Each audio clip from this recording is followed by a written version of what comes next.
ధనుస్సుని పూజిస్తాం, ధనుస్సుకి అభిషేకం చేస్తాం. బంగారపు ధనుస్సు నేనే చేయించా. బోడు ఆ బంగారం ఎక్కడి నుంచి వచ్చిందో చెప్పడం, ఇన్కమ్ ట్యాక్స్ కట్టలేదు, ఆ విషయం చెప్పడు ఇక్కడ. రామాలయంలో ధనుస్సు నేనే, ఎవడు చేయించమన్నా నేను? నువ్వేం చేయించక్కల, రాముడు చెప్పిన రాజ్యంలో ఉన్నట్టుగా నీతిగా ఉండు. నువ్వు ధనుస్సులు చేయించక్కల, గొట్టాలు చేయించక్కల, గొడుగులు చేయించక్కల. మనం వంకరగా సంపాదించి అడ్డగోలుగా 100 కోట్లు సంపాదించి బాగా నేర్చుకున్న విద్య ఏంటంటే ఈ మధ్యన గుళ్ళో కిరీటాలు చేయిస్తామండి, హనుమంతుడు తోక్కి తొడుగుతా ఉండి, ఎవడికి తోక్కి తొడక్కు, హనుమంతుడు తోక వదిలే. ఆ గొట్టం నేనే చేయించానని సిగ్గు లేదు చెప్పడు. ఆ బంగారం ఎలా వచ్చింది చెప్పు, ఆ బంగారం ఎలా వచ్చింది? ఎన్ని లాభాలు వేసుకుంటే వచ్చింది, ఎంత మోసం చేస్తే వచ్చింది? ఆ బంగారం గుళ్ళో పెడతావా? అది పాపం కాదు అది. అందుకే దేవుడు చాలా గొప్పవాడండి. వెంకటేశ్వర స్వామి సహా అందరూ కిరీటాలు పెడితే పెట్టించుకుంటారు. పెట్టిన వాడిని మాత్రం చెంచలగూడలోనే పెడతాడు దేవుడు ఖచ్చితంగా. ఎవరిని వదిలిపెట్టడండి. మనం అమాయకులం కావచ్చు అమ్మా, సైనికులు పోలీసులు కూడా అమాయకులు కావచ్చు.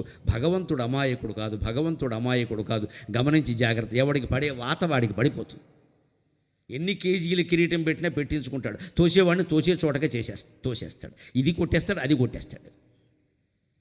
ఇది గ్రహించకపోతే మన జీవితాల్లో ఎప్పటికీ మార్పులు రావండి. చాలామందికి నచ్చవని తెలుసుండు కూడా భగవంతుడు నాకు ఇంత ధైర్యాన్ని, ఇంత జ్ఞానాన్ని ఎందుకు ఇచ్చాడంటే ఈ యుగానికి ఇది అవసరం. అందుకే నాకు ఆ జ్ఞానం ఇచ్చాడు, నాకు ఆ ధైర్యాన్ని ఇచ్చాడు. నేను ఎక్కడ ప్రవచనం చెప్పినా ఒకే ధైర్యంతో రైలెక్కుతా. వీళ్ళు నన్ను మళ్ళీ పిలవరు అనుకుని రైలెక్కుతాను నేను. ఖచ్చితంగా నిర్ణయంతోనే మళ్ళీ నన్ను పిలవరు అనుకుని పెడతాను. కానీ ఆశ్చర్యం ఏంటంటే వచ్చిన చోటకే 3 నెలలు తిరగకుండా మళ్ళీ వస్తున్నాను నేను. అంటే వెనకాల అమ్మవారు చూసుకుంటుంది, వ్యవహారం అంతా అమ్మవారు చూసుకుంటుంది. నాకు అనవసరం, అది నా ధర్మం నేను చేస్తున్నాను. ఎవరికో నచ్చదేమో, వారు ఎవరో తంతారేమో, కొట్టేస్తారేమో, కాల్చేస్తారో, ఈ బెంగేం లేదమ్మా. మహాత్మా గాంధీనే కాల్చేసుకున్న దేశం ఇది. ఎంతకంటే మనం ఏం గొప్పవాళ్ళం కాదు ఇక్కడ. పోయినా బెంగేం లేదు. కానీ నిజం చెప్పాం, నిష్కర్షగా మాట్లాడాం, సత్యం మాట్లాడాం. అప్పుడు నేను రాజమండ్రి నుంచి విమానం ఎక్కినా, గోదావరి ఎక్స్ప్రెస్ ఎక్కినా ధైర్యంగా ఎక్కుతా, చాలా హాయిగా ఎక్కుతా. నాకు నిద్ర పట్టని రోజు లేదు నా జీవితంలో. దానికి కారణం నా జ్ఞానం, నా ధైర్యం, నా నిజాయితీ, అంతే లెక్క. నాకు నిద్ర పట్టని రోజు లేదు. రోజుకు హోటల్లో ఉంటాం, రోజుకు ఒకళ్ళు ఇంట్లో ఉంటాం, ఓ రోజు రైల్లో ఉంటాం, ఓ రోజు విమానంలో ఉంటాం. నాకు నిద్ర పట్టని రోజు లేదు. ఎందుకంటే నా మనసులో ఏమీ లేదు, అంతా ఖాళీ. వేదిక దిగితే నమశివాయ, ఇంకేం ఉండదు ఇక్కడ. ఏం మాట్లాడాను, దీని పరిణామాలు మాట్లాడింది అమ్మవారు, నాకు సంబంధం లేదు. నేను కేవలం మౌత్ పీస్. నాకు ఈ మైక్ మౌత్ పీస్ అయితే అమ్మవారికి నేను మౌత్ పీస్. మాట్లాడింది ఆవిడ చూసుకుంటుంది. నేను మాట్లాడవలసిందే మాట్లాడుతున్నాను. మనం తిని దాన్నే బాగుందన్నాక అమ్మాలి. ఇష్టం వచ్చిన సరుకులు అమ్మేయద్దు. ప్రజలంతా ఆరోగ్యంతో ఉండాలి. ఇది ఈ దేశంలో రైతు కాంక్ష. నా చేలో పంట నేను తినకుండా బయట వాడికి పెట్టడానికి నాకేం అధికారం ఉంది? అది బాగుండాలి కదా. ఇప్పటికీ మీరు పూర్వం నుంచి ప్రసిద్ధి చెందిన హోటల్స్ కొన్ని ఉన్నాయి. నెల్లూరులో కోమలా విలాసు, కాకినాడలో సుబ్బయ్య గారి హోటల్, ఇలా కొన్ని ఉన్నాయి, మీరు గమనించండి. రాజమండ్రిలో కూడా రామయ్య మెస్, విశాఖపట్నంలో రామయ్య మెస్. వీటి ప్రత్యేకత ఏమిటో తెలుసా? యజమాని రోజు ఖచ్చితంగా వినియోగదారులతో సహా భోజనం చేస్తాడు. అదే ప్రత్యేకత. యజమాని కుటుంబం అక్కడే చేస్తారు భోజనం, మన పక్కనే కూర్చుని. కల్తీ ఉండే అవకాశం లేదు. అయితే పోతే వాడు కూడా పోతాడు కదా. యజమాని అక్కడే కూర్చొని భోజనం చేస్తాడు తరతరాలుగా. నేను అక్కడికైనా వెళ్ళినప్పుడు వాళ్ళని కలిస్తే వాళ్ళు చెబుతారు, ఏమిటి మీరు ఇంత అభివృద్ధి చెందారు, మీ రహస్యం ఏమిటండి? ఏముందండి, మా కుటుంబ సభ్యులు ఎప్పుడు మా నాన్నగారి కాలం నుంచి మా హోటల్లోనే తింటామండి, మా ఇంట్లో ఎప్పుడు వంట వండుకోమని చెప్పాడు. అంటే వీళ్ళతో పాటే తింటున్నారు, వాళ్ళతో పాటే వడ్డిస్తున్నారు. అంటే కల్తీ ఉండే అవకాశం లేదు కదా. ప్రజలకు ఏదో అడ్డమైన ధాన్యం వండి పెట్టేద్దాం, మనకు మాత్రం శుభ్రంగా సోనా మసూరి కల్తీ లేకుండా చూసుకుందామంటే దొంగ వ్యాపారం అయింది. ఏదైనా అంతే. పూర్వం రైతులు ఎలా ఆలోచించేవారంటే మన ఇంట్లో పంట మనం తినాలి, మన చేలో పంట మనం తినాలి, తర్వాతే మిగిలింది అమ్మాలి. పైగా మన ప్రాంతానికి అవసరమైనటువంటి పంటే పండించాలి. ఇవాళ ఉభయ గోదావరి జిల్లాల్లో జరుగుతున్నది ఏమిటో గమనించండి. ఇది ఎంతవరకు పనిచేస్తుందో పనిచేయదో నాకు తెలియదు. కానీ నాకు ఒక్కటే లెక్క, వినకున్నను భూతహితంబు కోరి ఉచ్చరించుడు మాటకి ఈశ్వరుండైన మెచ్చును కదా అంటాడు. ఎవరికి నచ్చినా నచ్చకపోయినా సర్వభూత హితాన్ని కోరి ఒక మాట చెబితే భగవంతుడు మెచ్చుకుండటమా? నాకు ఆ భగవంతుడు మెచ్చుకోలు కావాలి, భక్తుల మెప్పుకోలు కాదు నాకు కావాల్సింది. అందుకనే చెబుతున్నా, ఇవాళ మన ఉభయ గోదావరి జిల్లాల గురించి బయట ప్రచారం ఏమిటో తెలుసా? ఓ జిల్లా చేపల జిల్లా, ఓ జిల్లా రొయ్యల జిల్లా. పేర్లు మారిపోయాయండి. ఓ జిల్లా చేప జిల్లా, ఓ జిల్లా రొయ్య జిల్లా. అన్నం పండించే నేలకి ఏ పేరు వచ్చిందండి ఈవేళ? పోనీ ఈ రొయ్యలు ఈ చేపలు ఏమైనా మనం తింటున్నామా? మొత్తం ఎక్స్పోర్ట్, మొత్తం ఎగుమతి. ఎవరు తింటున్నారో తెలుసా? ఎందుకోసం చేస్తున్నారో తెలుసా? నుంచి రొయ్యలు చేపలు విదేశాలకు కూడా వెళ్ళిపోతున్నాయి. అక్కడ వాళ్ళు ఏదో శుభ్రంగా కక్క ముక్క అంటారు కదా, ఆ భాష మాకు రాదు, ఈ జన్మగా తినే యోగం కూడా లేదంతే. మరి అందుకని ఏదో పట్టేస్తాడు సీసా, అప్పుడు ఏదో ఇది తింటాడు, వాడికి అందించాలి. ఇక్కడ రొయ్యలు బాగుంటాయి అంటాడు, పశ్చిమ గోదావరి అంటే మరీ ప్రాణం పంపించమంటాడు. ఇక్కడ మనం శుభ్రమైన పంట భూమిని రకరకాల ధాన్యాలు, అక్కుళ్ళు, కృష్ణఘాటుకులు, రాజనాలు అనేవారు వెనక. ఇప్పుడు ఆ మాటలు కూడా పోయి 14-16-20-14- అని డాష్ అయింది ఇక్కడ మొత్తం. అందమైన పేర్లు రాజనాలు, కృష్ణఘాటుకులు, అక్కుళ్ళు, అవండి రంభ చెక్కిళ్ళు, అదో ధాన్యం ఉండేది మా చిన్నతనంలో, రంభ చెక్కిళ్ళుట. ఆ ధాన్యం నేను తినలేదు, ఎక్కడైనా ఉంటే పెడితే తింటాను. రంభ చెక్కిళ్ళు ఏమిటో చూడాలి నువ్వు. ఆ పేరు చూడండి ఎంత అందమైన పేరు, తెలుగు పేరు. రంభ చెక్కిళ్ళు, రాజనాలు, కృష్ణఘాటుకులు, అక్కుళ్ళు, ఇవండి ధాన్యం పేరు.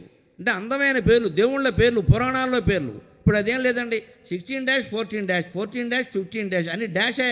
వీడికి మొత్తం బిల్లు కూడా డాషే, వేసే యూరియా కూడా డాషే. అది డాష్, ఇది డాష్. ఇంట్లో వీడు భార్య డాష్ కొట్టుకోవడమే పని. ఇక్కడ భాషను బట్టే సంస్కృతి ఉండదు, సంస్కృతి బట్టే సంసారాలు ఉంటాయి, దాన్ని బట్టే మనశ్శాంతి ఉంటుంది. మనం ఏం పంటలు పండిస్తున్నాం, ఏం చేస్తున్నాం? ఇక్కడ అవసరమైనటువంటి ధాన్యాన్ని, అన్నాన్ని పండించకుండా పోనీ ఇక్కడ ఏమైనా తింటున్నారండి రకరకాల రాగులు, సజ్జలు, కొర్రలు, ఏం అవే పండించండి, దానికే ఉంది. ఇవి తింటే అవే పండించుకోవచ్చు కదా. ఇక్కడ పండేవి పండించకుండా ఎక్కడో విదేశాలకు పంపడం కోసం పంటలు పండిస్తుంటే ఇక్కడ పొలాలు ఏమయ్యాయో మీకే తెలిసి. ఎక్కువ నాకు వ్యవసాయ పరిజ్ఞానం తక్కువ, నేను పుస్తకాల్లో చదువుకున్నది అప్పుడప్పుడు చూసింది. ఇంకా అందుకే నాకు ఆ వ్యవసాయం మీద గౌరవంతో, మా నాన్నగారు కూడా వేదం చదువుకుని వ్యవసాయం చేశారు కదా, నేను ప్రవచనాలు చెప్పినా వ్యవసాయం నుంచి పూర్తిగా విరమించుకోవద్దని తాడేపల్లిగూడెం దగ్గర బోడపారులో 150 ఏళ్ల క్రితం మా ముత్తాత గారు కొన్న 2 ఎకరాలు ఎంత ఇబ్బంది అయినా నా పేరు అలా అట్టి పెట్టుకున్నాను. ఏం అమ్మలేదు, దాన్ని అమ్మే ప్రసక్తి లేదు. నా తరం అలా వెళ్ళిపోవలసిందే. 150 ఏళ్ల క్రితం ఎకరం 100 రూపాయలు చేసుకున్నారంటే 1871లో మా ముత్తాత గారు. నాకు 4 తరాల వెనక ఎకరం 100 రూపాయలు. ఈవేళ ఎంత ఉందో మీకు తెలుసు, నేను చెప్పక్కర్లేదు. మనం ఏమనుకుంటాం, ఆదాయం తక్కువ. ఆదాయం తక్కువ ఏమిటా? భూమి ధర పెరుగుతూ ఉంటే ఇప్పుడు పైగా ఏం ఆదాయం వస్తుంది కదా. వచ్చేది ఉన్న వ్యవసాయాలు పాడు చేసుకుని మొత్తం చేపల చెరువులకు ఇచ్చేసాం. ఏమైపోయింది? చక్కని పంట భూములు సాగరాలు అయిపోయినాయి. 5 ఎకరాలు, 10 ఎకరాలు, 25 ఎకరాలు ఒకటే చెరువు, మొత్తం నీళ్లు నిండిపోయినాయి, సాగరాల్లో అయిపోయినాయి. పైగా దీనివల్ల జరుగుతున్నది ఏమిటో మీకే బాగా తెలుసు. చేపల చెరువు కింద ఓసారి వాడిన తర్వాత మళ్ళీ వ్యవసాయానికి అది పనికిరాదు. ఎన్నో మార్పులు చేసినా పనికిరాదు, కష్టమే. అంటే మొత్తం శాశ్వతంగా దాన్ని నాశనం చేసుకుంటున్నాం. మనకి డబ్బు రావడం ప్రధానంగా భావిస్తున్నాం తప్పితే దేశమంతా బాగుండడం అనేది ప్రధానం కాదు మనకి. ఇప్పుడు ఆ పైగా ఆదాయం కూడా ఎలా వస్తుంది? ముందే అడ్వాన్స్ పట్టుకొచ్చి ఇచ్చేస్తారు. మనం చెరువు దగ్గరికి కూడా మనం వెళ్ళక్కర్లేదు, డబ్బులు ఇచ్చేస్తున్నారుగా, డబ్బులు ఇచ్చేస్తున్నారు. డబ్బులు బాగా ఇచ్చేసి ఇంట్లో ఖాళీగా కూర్చున్న తర్వాత ఏమవుతుంది? ఖాళీగా ఏం కూర్చుంటా, 3 ముక్కలాటేద్దాం. 3 ముక్కలాట ఒట్టినేస్తే బాగుంటుంది, మరి పక్కన ఏమైనా ముక్క ఉండాలి అని కక్క ముక్క మొదలెట్టాం. ఆ పక్కన సీసా మొదలెట్టాం. అక్కడి నుంచి లేనిపోని వ్యసనాలన్నీ వచ్చాయి. వెనకడికి పెళ్లి కొడుకు పెళ్లి చూపులకు వెళ్ళేట, పెళ్లి చూపుల్లో టిఫిన్ అది పెట్టే కాఫీ ఇచ్చారట. మామూలుగా ఇస్తారు కదా, కాఫీ తాగాక ఒక్కపొడి వేసుకుంటారు కదా, అందుకని ఒక్కపొడి అక్కడ పెట్టారట. ఈయన వేసుకునే రకం కాదు, ఒక్కపొడి పోసుకునే రకం. అందుకని ఇలా గుప్పిడితో తీసి అలా పోసుకున్నట్ట పెళ్లి కొడుకు. అత్తగారు కొంచెం కంగారైంది, ఇది ఇంత ఒక్కపొడి తినేస్తున్నాడు ఈయన, ఒక్కపొడికే. ఇంక ఈవేళ పెళ్లి కొడుకుని చూస్తే ఏమనుకునేది ఆవిడ, పల్లెల్లోంచి ఒక్కపొడి ఇలా పోసుకుని ఏదో శనగపప్పు పోసుకున్నట్టు. అక్కడికి అంటే బాగుంటుందని అప్పటికే అత్తగారు అందుట వచ్చిన వాళ్ళతోటి ఆ అబ్బాయికి కొంచెం ఒక్కపొడి ఎక్కువ అలవాటేమో అందుట. ఆ పక్కనే తల్లిదండ్రి పెడితే పర్వాలేదు, మేనమామ కొడుకు ఒకడు వచ్చాడు. అలాంటి వాళ్ళని ఎప్పుడు కూడా తీసుకెళ్ళకూడదు, ఎందుకంటే వాడి పిల్లని చేసుకుందాం అనుకుంటాడు వాడు. ఎప్పుడు పెళ్లి చూపుల్లో ఎప్పుడు కూడా పెళ్లి కూతురు చూపించాలి, కానీ పెళ్లి కూతురు చెల్లెల్ని పక్కన పెట్టకూడదమ్మా, ప్రమాదం. ఈ వచ్చిన సన్నాసి దాన్ని చేసుకుంటానంటాడు. ఈ అక్కగారు ఏమైపోవాలి? పెళ్లి కూతురు పక్కన ఎప్పుడు బంధువులు కానీ ఎవరైనా పెళ్లి కూతురు కంటే అందంగా ఉండేవాళ్ళని పెట్టకూడదు అసలు. ఏదో వంక చెప్పి బయటికి పంపించాలి. ఉంటే ఆ అమ్మాయి ఎవరు, అమ్మాయి కూడా ఆ ఫిగర్ ఎవరు, ఫిగర్ అంటాడు వీడు, ఫిగర్ అంటాడు, తర్వాత షుగర్ అవుతుంది వీడికి. అసలు దేనికోసం వచ్చావు? ఫలానా అమ్మాయిని పెళ్లి చేసుకుందాం వచ్చావు, నువ్వు చూసుకో, నీకు నచ్చితే చేసుకో, లేకపోతే వెళ్ళిపో. ఆ అమ్మాయి ఎవరు, ఈ అమ్మాయి ఎవరు, ఈ ఎంక్వైరీ ఏంటండి? నీకు నచ్చడం ఒకటే లెక్క. అందుకే చేయకూడదు. మేనమామ కొడుకు ఎవడో వచ్చాడండి, మేనమామ కూడా వస్తారు కదా, ఆయన ఏదో పిల్లనిద్దాం అనుకుంటే కుదరట్లా. అందుకని వాడు వెంటనే ఏమన్నా అబ్బాయి కొంచెం ఒక్కపొడి ఎక్కువ వేసుకుంటాడేమో అంటే పక్క నుంచి తండ్రిని చెప్పాలి, అస్తమానం వేసుకోడండి, ఎప్పుడైనా సిగరెట్ కాల్చినప్పుడే వేసుకుంటాడు అన్నట్టు. అయిపోయి ఓహో అది ఒకటి ఉందన్నమాట. ఇప్పుడు అంటే కొంచెం సిగరెట్లు కూడా ఉన్నాయా అండి అంటే, అబ్బాయి లేదేమో, మావాడు ఎప్పుడు సిగరెట్ మామూలు కాల్చున్నాడు, ఇప్పుడు సీసా పుచ్చుకున్నప్పుడు కాలుస్తాడు, బాగుండదు కదా. ఇంకా లేనిది ఏమిటి మరి? ఒక్కపొడి వల్ల సిగరెట్ బయటపడింది, సిగరెట్ వల్ల మందు బయటపడి ఇంకెన్ని ఉన్నాయో. ఇలా ఒక వ్యసనం మరొక వ్యసనానికి పురికొల్పుతుందండి మనం జాగ్రత్త పడకపోతే. ఒక్కప్పుడు వేసుకోవాలి కానీ పోసుకోకూడదు, నెయ్యి వేసుకోవాలి కానీ పోసుకోకూడదు. ప్రతి కూరలో, పప్పులో, పులుసులో అన్నింటిలో నెయ్యి వేసుకోవచ్చు, ఓ చుక్క, ఒక గరిటలో సగం, అంతేగాని గిన్నెత్తి పోసుకుంటే అలాగని అసలు మానేయడం కూడా తప్పేనమ్మా. ఇవాళ విద్యార్థులు చాలామంది పాలు, పెరుగు, వెన్న, నెయ్యి తినడంలా. అందుకే మొహమాటం లేకుండా చెబుతున్నా, పాలు, పెరుగు, వెన్న, నెయ్యి తింటేనే జ్ఞాపక శక్తి బాగుంటుంది. పూర్వం బ్రాహ్మణులు కొన్ని వేల పంక్తులు ఉండే వేదాలని 1000 ఏళ్ళు పుస్తకాలు లేకుండా ధారణ చేశారు అంటే మా మొత్తం జ్ఞాపక శక్తి రహస్యం పప్పు, నెయ్యి. జిందాబాద్. వచ్చినా దగ్గర కాబట్టి అందరూ దగ్గర ఉంటారు, హాయిగా ఓ చోట ఉంటాం. ఏదైనా ఇంట్లో శుభ సందర్భం వచ్చిందంటే ఓ 100 మంది చుట్టాలు వస్తారు. ఇప్పుడు శుభ సందర్భం పక్కనట్టండి, ఎవరైనా ఇక్కడ పోయినా సరే ఆ అమెరికా నుంచి, ఆస్ట్రేలియా నుంచి వచ్చేవరకు ఈ తండ్రి ఇక్కడ మంచు మొక్కల్లో పడి ఆడవలసిందే 3 రోజులు. ఎవడు రాడు ఇక్కడ, వాసన కొట్టుకుంటాం. మా ఓడు రాలా, మా ఓడు రాలా, మా ఓడు రా. మీ ఓడి కంటే ముందే యమధర్మరాజు వచ్చాడు, మీ ఓడు ఎప్పుడు వస్తాడో తెలియదు. ఇక్కడ ఎందుకు వచ్చిందండి ఇంత కర్మ? పిల్లల్ని అక్కడెక్కడో పెట్టుకుని మనం ఎక్కడెక్కడో ఉండి పోయినప్పుడు కూడా రాక. ఎందుకంటే వారు అక్కడే సెలవు లేదు. ఈ మధ్యన కొత్త టెక్కిన కూడా మొదలైంది. వీడియోలో చూపించండి, వీడు రాకపోగా మళ్ళీ వీడియోలో చూడటం ఏదో శుభ సందర్భంలాగా. దహనక్రియలు వీడియోలో చూపిస్తారా? అంత గ్రహస్థితి మాడిపోయిందా మనకు? అంత అవసరమా? ఎవరికండి? ఇక ఎప్పుడూ రాలేని పరిస్థితిలో ఉంటే తప్పనిసరి అయ్యో నాకు చూడాలని ఉంది అంటే చూపిస్తాం. కానీ మామూలుగా ఏమిటండి, అదేమన్నా శుభ సందర్భం అందరికీ ప్రదర్శించడానికి మనసు గుండె మండిపోదా? ఈ ఆలోచన చేస్తే కాస్త చిన్నప్పటి నుంచి మనం జాగ్రత్తగా ఉంటాం. అందుకని పొలాన్ని, హలాన్ని నమ్ముకున్నటువంటి రైతు గురించి గౌరవమైన మాటలు ఇంట్లో రావాలి ఖచ్చితంగా. వ్యవసాయాన్ని మించినటువంటి వృత్తి లేదు. వ్యవసాయం ఉంటేనే వ్యాపారమైనా, సాఫ్ట్వేర్ అయినా, ఏదైనా ఉంటుంది. వ్యవసాయం అంటే భూమిలోంచి పండించడం. వరి అయినా సరే, గోధుమైనా సరే, మొక్కజొన్నలైనా సరే, రాగులు, సజ్జలు, కొర్రలు ఏవైనా సరే పండించడం. అవి పండిస్తేనే కదండి మీరు ఎవరైనా రవాణా చేసేది. రవాణా చేస్తే కదండి అక్కడ తినేది. తింటే కదండి ఆరోగ్యాలు బాగుండేది. అప్పుడు కదా మనకి డబ్బులు వచ్చేది. అంటే మొత్తం ప్రపంచంలో ఉండే అన్ని రకాల వృత్తులకి వ్యవసాయమే ప్రాణాధారం. వ్యవసాయం లేకపోతే మిగిలిన వృత్తులన్నీ పడుకుంటాయి. సాఫ్ట్వేర్ ఎంత గొప్ప వృత్తి అయినా సరే, రేపు ఆర్టిఫిషియల్ ఇంటెలిజెన్స్, కృత్రిమ మేధ వచ్చి ఎంత గొప్ప వృత్తి అయినా సరే, ఏమిటి దేని మీద ఆధారపడింది? సరుకు రవాణా, దాని నిలవ, దాని ఎక్కడ ఎంత దొరుకుతుంది, ఎక్కడ కల్తీ, ఎక్కడ మంచి సరుకు ఉంది, ఎక్కడ ఏముంది చెప్పడానికే కదా నీకు సాఫ్ట్వేర్. అసలు వస్తువుల ఉత్పత్తే లేకపోతే సాఫ్ట్వేర్ ఏం చేస్తుందండి? పని లేక. వస్తువుల ఉత్పత్తి ఉంటే సమాచారం, వస్తువే లేనప్పుడు సమాచారం ఎవరికి? ఫలానా కార్యక్రమం పెట్టాం, ఏదో ఫలానా నాయకుడు గారు వస్తున్నారు అంటే సమాచారం. ఆయన వస్తే, ఆయన రాకపోతే సభ ఏముంది? చేసేందుకే ఉంది. ఇక్కడ అసలు పంటే పండనప్పుడు నువ్వు ఏ ఉద్యోగం చేసినా ఒకటే. అన్నిటికీ మూలమైనటువంటి వ్యవసాయాన్ని మనం కాపాడుకునేటువంటి ప్రయత్నం చేద్దాం ఖచ్చితంగా. ఇంకొక మాట, నాయకులకు కూడా నా విజ్ఞప్తి, నాకు ఎప్పుడూ మొహమాటం లేకుండా మాట్లాడడమే అలవాటు. కాబట్టి మన జరుగుతున్న భాగవతాన్ని గమనించండి. జాతికి మూల వృత్తి వ్యవసాయము, దానిని లక్ష్య పెట్టరు. జాతికి మూల వృత్తి వ్యవసాయము, దానిని లక్ష్య పెట్టరు. ఆ రైతునే బాధ పెట్టెదరు. రాయితులిత్తురు రంగుబూయగా చూతురు గాని జీవితపు జ్యోతిని చక్కగా వెల్గనీయరు. రాయితులిత్తురు రంగుబూయగా చూతురు గాని జీవితపు జ్యోతిని చక్కగా వెల్గనీయరు. ఆ సేతు హిమాచలము వరిచేను అయినన్ కడుపెండిపోవుటే. ఎంత దౌర్భాగ్యం దాపురించిందో చూడండి. రైతుకి ఈ దేశంలో ఎవరైనా సరే వారు నిర్మాణం చేసిన వస్తువు నిర్ణయం వారు చేసుకోవచ్చండి. వారి వృత్తి ధర వారు నిర్ణయించుకోవచ్చండి. నేను ఈ రకంగా సత్కరిస్తేనే నేను ప్రవచనం చెబుతానని అనొచ్చమ్మా, నాకు అవకాశం ఉంది కదా, లేకుండా నాకు ఉంటుంది కదా.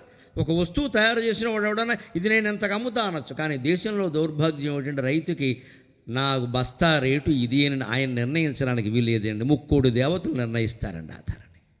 రైతుకి గిట్టుబాటు ధర కల్పించినంత వరకు ఆయన ధాన్యాన్ని ఆయనకి అవసరమైన ధరకు ఆయన అమ్ముకునే హక్కు రైతుకు కలగనంత వరకు ఎన్ని రకాల రాయితీలు ఇచ్చినా ఒకటే, ఏ పథకాలు పెట్టినా ఒకటే, అన్నీ నిర్వీర్యం అయిపోతాయి, అనుమానం లేదు. అందుకే రాయితీలు ఇస్తారు, రంగుబూయిగా చూస్తారు, కానీ జీవితాన్ని చక్కగా వెలగనివ్వట్ల. ఇవాళ అనేక రకాల సంక్షేమ పథకాల పట్ల కూడా అనంతకోటి ప్రజా సముదాయం ఉంది. కాబట్టి నేను మొహమాట పడకుండా చెబుతున్నా, ఉచిత పథకాలకి స్వస్తి చెప్పినప్పుడే మన జీవితాలు బాగుంటాయి. చాలా సంతోషం. నా మాటకి ప్రజామోదం లభించింది. జనతామోదం అంటే జనార్దనుడు ఆమోదించినట్టే. మీకు అందరికీ నమస్కారం. ఎవరైనా మన ఓట్లు అడిగి నీకు ఉచిత పథకం అంటే నీ ఉచితం నాకు అక్కర్లేదు, నువ్వు అవినీతి లేకుండా బతకమని చెప్పండి ఆ వచ్చిన వాడిని చాలు.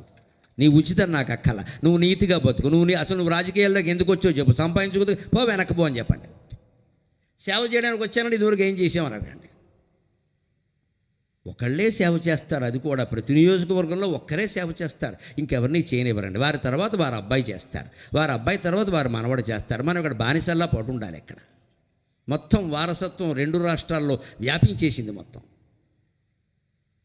పైగా అందులో కూడా పక్షపాతం అండి. కొడుకు లేకపోతేనే కూతురండి, లేకపోతే ఆడాన్ని కూడా పైకి రానివ్వరండి. కొడుకు లేకపోతేనే కూతురు. మనం పులిహోర ఎంత పెట్టాం, పిల్లలు వచ్చారు, వేలు ముద్రలా కాలి ముద్ర, ఈ రిపోర్ట్లు పంపేసరికి హెడ్ మాస్టర్ పైన అసలు మాస్టర్ల పైన అయిపోయింది, చదువు చెప్పేది లేదు అక్కడ. ఇవన్నీ ఎక్కువయ్యాయి, చదువు లేకుండా పోయింది. అంతే బాబు ఇవేమీ వద్దు, చదువు చెప్పండి చాలు, అప్పుడు శుభ్రంగా నడుస్తుంది వ్యవస్థ. అప్పుడు మన కుటుంబాలతోనే మనం హాయిగా ఉంటాం. అలా ఉండాలి అంటే పిల్లలకి చిన్నప్పటి నుంచి చదువు సంస్కారం ముఖ్యం. నువ్వు డబ్బు సంపాదించడం కంటే తల్లిదండ్రులని బాగా చూసుకున్నావా, పెళ్లి చేసుకున్నటువంటి భార్యని ప్రేమగా చూసుకుంటున్నావా, నీకు కలిగిన పిల్లలకి నువ్వు బాధ్యత వహిస్తున్నావా, ఈ సంస్కారం చదువు ద్వారా వస్తుందా లేదా అనేది మనం గమనించాలి కదా ఖచ్చితంగా. ఆ మాటలే మనం అడుగుతూ ఉంటే మార్కుల కంటే ఇది ముఖ్యం రా అబ్బాయి, మానవత్వం ముఖ్యం అని మనం అడగగలిగితే విద్యా వ్యవస్థ మొత్తం బాగుంటుందండి. అంతా మన జ్ఞానం మీద ఆధారపడింది, మనమా అజ్ఞానంలో ఉన్నాం. మొత్తానికి శాపం కదా. నేను కవిని కాబట్టి పద్యం వెళ్ళగలిగానమ్మా, అంతకంటే నేనేం చేయను. కానీ నాకు భగవంతుడిచ్చిన మరో ఆయుధం, నా కావ్యాల్లో సాగర ఘోష ఎంత ప్రసిద్ధమైందో, నా అవధానాల్లో సహస్రావధానం ఎంత ప్రసిద్ధమైందో, నా ప్రవచనాల్లో సామాజిక వ్యాఖ్య అంత ప్రసిద్ధమైంది. ఇవాళ నన్ను చెప్పమని అడుగుతున్నారు అంటే మీరు జీవితాన్ని జోడించి చెబుతారు కాబట్టి మీ ప్రవచనాలంటే మాకు ఇష్టమండి అన్నారు. చాలామంది ఇవాళ యువతరం సహా మాట్లాడుతున్న మాట ఏమిటంటే మా బతుకుని నిలబెట్టారు, మేము మనశ్శాంతిగా ఉన్నాం, ఆనందంగా ఉన్నాం, ఇది నాకు కావలసిందమ్మా. మొన్న గన్నవరం విమానాశ్రయంలో కాసేపు అక్కడ కూర్చుంటే యువ దంపతులు వచ్చారండి, నాకు కళ్ళనీళ్ళు వచ్చాయి నిజంగా. వాళ్ళు అన్నారు మాకు పెళ్ళి 3 ఏళ్ళు అయిందండి, కానీ ఏడాదికే విడిపోయామండి, యువ అహంకారాలు వచ్చాయండి. ఈ ఏడాదిలో 6 నెలలు ఇంటి దగ్గర ఉన్నప్పుడు మీ ప్రవచనాలు విన్నామండి, మళ్ళీ కలిసి ఆనందంగా ఉన్నామండి. ఇంతకంటే ఒక ప్రవచనకర్తకు కావాల్సింది వేరే ఏదన్నా ఉంటుందా? కలకాలం ఇలా ఉండండి తల్లి, నాకు మనవణ్ణి కూడా చూపించండి అన్న, అది ఇంకా కలిపిస్తుంది కాబట్టి మనిషి. మీరిద్దరు ఇలా విడిగా ఉంటే అలాగే నాకు మనవణ్ణి కూడా చూపించండి అమ్మ అన్న. పరవశించిపోయిందా ఇల్లాలు, చిన్నపిల్ల స్పష్టంగా చెప్పింది. అమ్మాయి 3 ఏళ్ల క్రితం పెళ్ళి అయిందండి, ఓ ఏడాది బాగానే ఉన్నాం, ఏవో అహంకారాలు వచ్చేయండి, నేను చెప్పుకుంటున్నాను, నా తప్పు ఆయన తప్పు అన్నీ ఉన్నాయండి, ఆయనది కాదు నాది కూడా ఉందండి, కానీ మీ మాటలు విని మేము మేల్కొన్నాం, మేము తెలుసుకున్నామండి, మళ్ళీ కలిసామండి, 6 నెలల బట్టి సుఖంగా ఉన్నామండి, మమ్మల్ని ఆశీర్వదించండి అంటే నా కొడుకుని కోడల్ని ఎంత ప్రేమతో ఆశీర్వదించానో అంత ప్రేమగానే ఆశీర్వదించానమ్మ వాళ్ళని. మీరు బాగుండాలి. మాటల ప్రభావం ఇంత ఉంటుందంటే ఎందుకో గమనించండి. నేను ప్రవచనాలు 15-20 ఏళ్ల క్రితమే మొదలుపెట్టిన సమాజాన్ని జీవితాన్ని జోడించి చెబుతుంటే కొందరు పెద్దలు ఆక్షేపించారు. అనేక విషయాలు చెబుతారండి, అసలు చెప్పరండి, ఎక్కడెక్కడికి వెళ్ళామమ్మా, నేను జీవితాన్ని దాటి ఎక్కడికి వెళ్ళాలా, ఇవాళ జై జవాన్ జై కిసాన్, నేను జవాన్ని కిసాన్ని విడిచిపెట్టి ఆకాశంలో ఏం విహరించట్లేదు. నేను మన జీవితం లేకుండా జవాన్ ఉంటాడా, కిసాన్ ఉంటాడా? జీవితం లేకుండా దేవుడు ఏమిటండి? జీవుడు లేకుండా దేవుడు ఉంటాడా? జీవుడే దేవుడు. జీవో దేవ సనాతన, శంకరాచార్య చెప్పిన మాట నేనేమిటి చెప్పేది ఇక్కడ. దేహో దేవాలయ ప్రోక్త జీవో దేవ సనాతన చదివేది అజ్ఞాన నిర్మాల్యం సోహం భావేన పూజయేత్. ఏ జీవుడు మీతో మాట్లాడుతున్నాడో, ఏ జీవుడు మీలో ఉండి నా మాటలు వినేలా చేస్తున్నాడో ఆ జీవుడే దేవుడు. ఎందుకు మనం గ్రహించలేకపోతున్నాం? ఆ జీవుడికి పేరెట్టాం, ఆ జీవుడికో రూపం ఉంది, ఆ జీవుడికో కులం పెట్టాం, ఆ జీవుడికో పేరెట్టాం, ఆ జీవుడు పొడుగన్నాం, పొట్టన్నాం, అదన్నాం, ఈ దరిద్రాలన్నీ తీసేస్తే ఆ జీవుడే దేవుడు. దాన్ని ఏమన్నాడు శంకరాచార్య, మరి జీవుడు దేవుడైతే జీవుడు ఆ విషయం ఎందుకు గ్రహించలేకపోతున్నా అంటే శంకరాచార్య స్వామి చక్కని ఉదాహరణ చెప్పారు, తేలిగ్గా అర్థమైపోతుంది. చదివేది అజ్ఞాన నిర్మాల్యం. మీరు శివాలయానికి వెళ్ళండి, పొద్దున్న 9 వెళ్ళారనుకోండి, అప్పటికే అభిషేకం చేస్తారు, పూజ చేస్తారు, నిర్మాల్యం అంటారు, ఆకులు అవన్నీ పెడతారు కదా.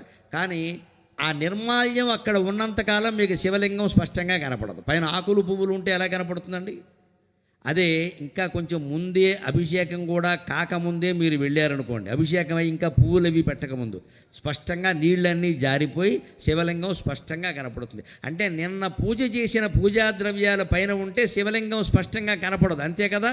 నీలో జీవుణ్ణి కూడా దేవుడನ್ನು నువ్వు గుర్తించాలంటే నిన్నటి జ్ఞాపకాలన్నీ వదిలిపోవాలి, నిన్నటి జ్ఞాపకాలన్నీ వదిలిపోవాలి. అప్పుడు వర్తమానం మీద దృష్టి పెడతావు, నువ్వే శివుడవుతావు, నువ్వే శివుడవుతావు. మనం శివుడని మనం ఎందుకు గ్రహించలేకపోతున్నామంటే నిన్నటి జ్ఞాపకం, మొన్నటి జ్ఞాపకం, 10 ఏళ్ల క్రితం జరిగిన సన్మానం, 20 ఏళ్ల క్రితం జరిగిన అవమానం అన్నీ గుర్తు చేసుకుంటూ కూర్చున్నాం ఇక్కడ పని లేకుండా. అందుకే మనం శివుడని తెలుసుకోలేక జీవుళ్ళ ఉన్నాం. ఎక్కడిదక్కడే వదిలేసి ఎప్పటిదప్పాన్ని పొందాలి అంటే మనం పెడుతున్న కష్టాలు పొందుతున్న కష్టాలు రెండూ తెలుసుకోవలసిందే. మనం కేవలం కష్టాలు పడుతున్నాం అన్నది, కష్టాలు పెడుతున్నాం కూడా. మనము మోసపోతున్నాం, ఎదుటివాడిని మోసం చేస్తున్నామండి. విచిత్రంగా తాను మోసపోతూనే ఉంటాడు, మళ్ళీ మోసం చేస్తూనే ఉంటాడు. మన జీవితం ఎలా ఉంటుందంటే విచిత్రం. శంకరాచార్య స్వామి ఒక ఉదాహరణలో చూస్తారు. పాము కప్పను పట్టుకుందిట.